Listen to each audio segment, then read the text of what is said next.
You're listening to the public feed of Carefree Highway Revisited, which includes only a portion of this conversation. To hear the complete discussion, become an FM Plus subscriber. Sign up in Apple Podcasts or see the show notes for details. The first guest of the evening is truly a poet. He's an artist. He is a friend and an inspiration to anyone who I think who has ever played the guitar or tried to write poetry. Would you please welcome Gordon Lightfoot?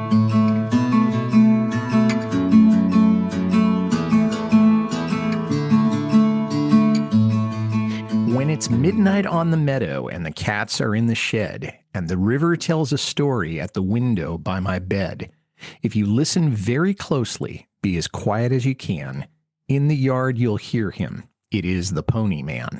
This is Carefree Highway Revisited, the show that celebrates Gordon Lightfoot's music song by song, a proud member of the FM Podcast Network. I'm your host, Mike Messner, and with me today is a fellow Lightfoot fan coming to us today from the Pacific Northwest, Brittany Jean. Brittany, thank you for joining us on the show today. Thank you, Mike. It's certainly my pleasure. So, how did you first get into Lightfoot's music? Well, I would have to say, like so many artists, I have to thank my mom and dad for sharing their favorite music with me as I was growing up. And Gordon Lightfoot is one of those.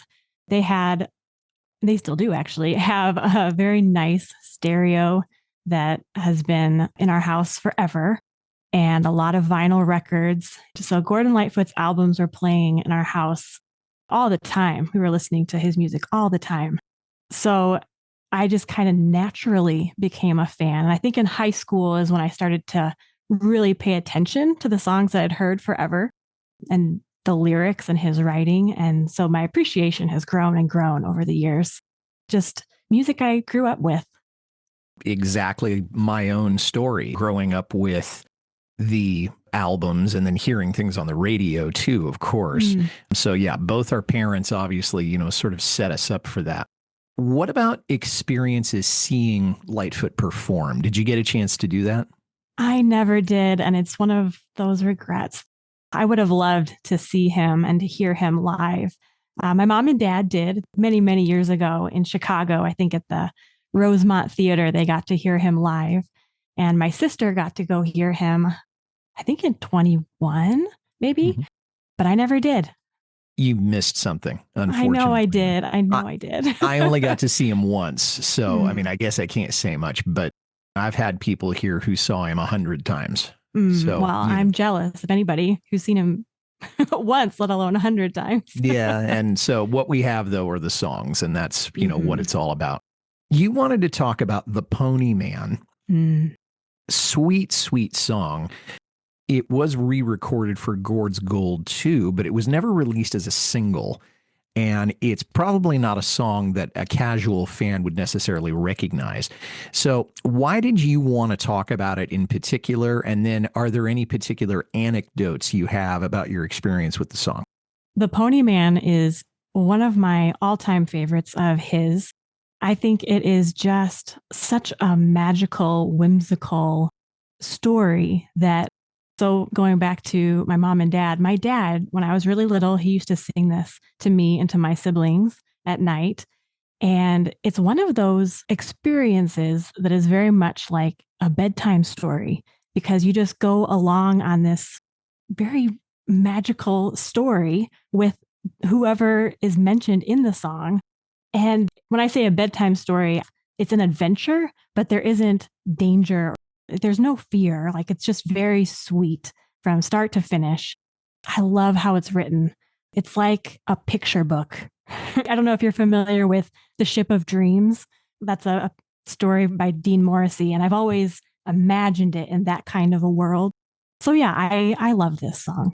Again, it resonates with me. I first heard the song on Pandora when my wife was pregnant with our son.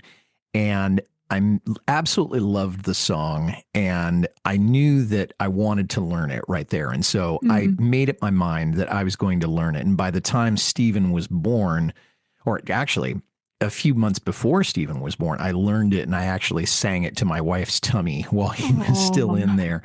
And I can remember that the first time I sang it to him while he was in his crib after he was born, he kind of gave me a look as if he might have recognized it. Oh, And he doesn't remember this at all, of course, but but you do. but You I do. Yeah. One of the sweetest songs that I've ever heard. And you said that it's adventure without danger. We're going to talk about that in a minute or two. I'm assuming that the best setting for you to listen to this would probably be at night. If you're not in your bed, you're probably not too far removed from going to bed. I know that for me, it would be at night wherever I am. Of course, I would never object to listening to it, but to me, it conjures up and evokes the idea of being at night, not too far from bedtime. Is it the same for you? I absolutely agree. It's like the perfect setting, or walking at night, or it doesn't have to be necessarily going to bed, but but yeah, definitely I could picture walking under the stars or driving home at night. Yeah, I agree with you. So Lightfoot said this about the Pony Man, and I'm quoting directly. This one goes back to the triplex on Farnham Avenue where I was living with the wife and two kids, and I'm assuming that's in Toronto. I wrote this for my kids, Fred and Ingrid, in a very short time. I didn't act the role of the doting, guitar-toting, singing father figure, but I would occasionally play the odd riff for the kids. I found out that a lot of the time they really couldn't care less. Kids don't really care what you do. They just want to be with you, end quote.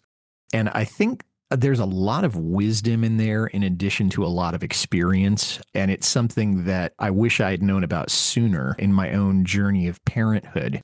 Is there anything else you know about the song's origins, or does that basically sum up how the song got written from what you know? That is actually more than I knew. I don't know the background of the song, so that's really cool to hear. I had at least one question. I didn't know if Gordon had a particular affinity for horses.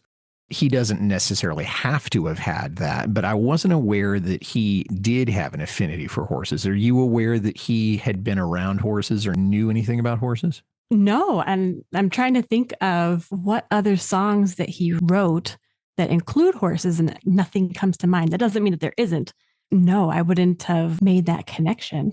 So when I think of an artist who definitely has an affinity for horses, I think of Michael Martin Murphy and Gordon Lightfoot. I don't have that same connection. You have to think of the horseman in Don Quixote, but Oh, yeah, other than that's that, right. nothing else really jumps out for me for him either. We should also say you talked about a picture book. This song also inspired a children's book of the same name called The Pony Man, although the illustrations were not necessarily ones that I would have chosen. And I think the book is out of print now.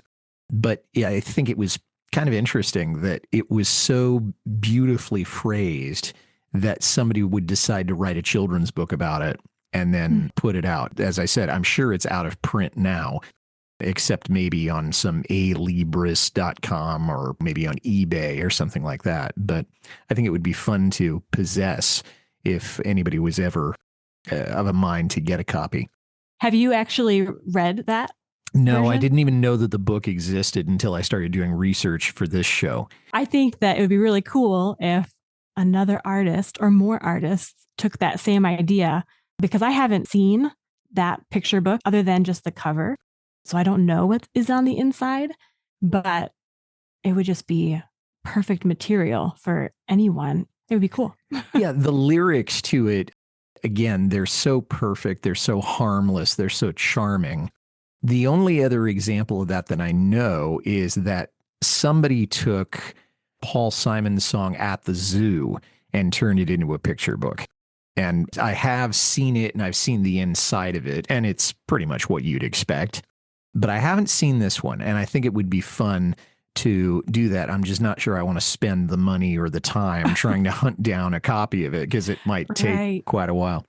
But the song was re-recorded on Gord's Gold 2. We'll talk about that a little bit later. And then it also appeared on a bootleg that was recorded in December 1977 at Avery Fisher Hall in New York City. Apparently, Lightfoot saw some kids out in the lobby of this building when he came in, and said, I'm going to dedicate this song to them. So it was not necessarily a song he had planned on performing, but I'm so glad that he did because I know the audience loved it. And apparently the people who have heard the bootleg say it's one of the best bootlegs they've ever heard by anybody. Really? Mm-hmm. That's very cool. So let's go into the lyrics a little bit. And I have to tell you, there's not a whole lot of mystery to the lyrics. I think they're pretty straightforward, but there are a few things we can get into a little bit. When it's midnight on the meadow and the cats are in the shed and the river tells a story at the window by my bed. So right there, we know that he's talking about a happy dream within childhood, maybe his own childhood, maybe somebody else's childhood, but he's talking about at night and you're in your bed or by it.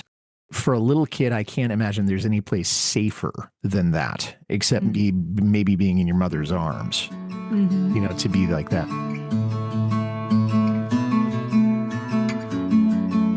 Well, that's all the time we have for here in the public feed. If you'd like to hear the rest of this conversation, along with all of our other extended and bonus episodes, become an FM Plus subscriber. Sign up in Apple Podcasts or at fmpods.com. You can see the show notes for details.